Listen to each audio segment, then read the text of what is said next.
જય યામોગી જય પ્રકૃતિ।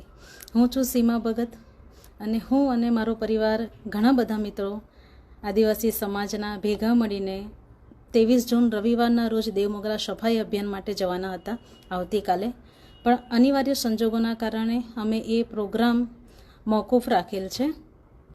તદુપરાંત હું આ અભિયાનમાં અમારી સાથે જે પણ લોકો જોડાયા અમને સહકાર આપવા માટે એ બધાનો આભાર માનું છું કે જેમણે અમને અભૂતપૂર્વ સહકાર આપ્યો। Social media, Facebook, Insta through બધા અમારા સુધી પહોંચ્યા છે, અમને મેસેજીસ આવ્યા છે, શુભકામનાઓ આવી છે।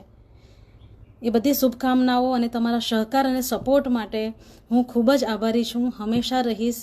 તથા દિલગીર પણ છું કે હું આ પ્રોગ્રામને આગળ ધપાવી શકી નથી, પણ મિત્રો હું જલ્દી જ આપ સમક્ષ એક નવી તારીખ અને સમય લઈને ઉપસ્થિત થઈશ। મારો જે મુખ્ય ઉદ્દેશ્ય છે કે આપણે બધા સાથે મળીને આપણી સંસ્કૃતિને, આપણી પ્રકૃતિને સ્વચ્છ અને સુંદર બનાવીએ, તો એ હંમેશા એના પર કામ કરતા રહીશું અને સંદેશ બીજા સુધી પહોંચાડતા રહીશું। તમે બધા આવી જ રીતે મારા સાથે જોડાયેલા રહેજો, મને સપોર્ટ કરજો।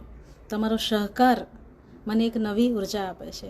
જય યામોગી જય પ્રકૃતિ।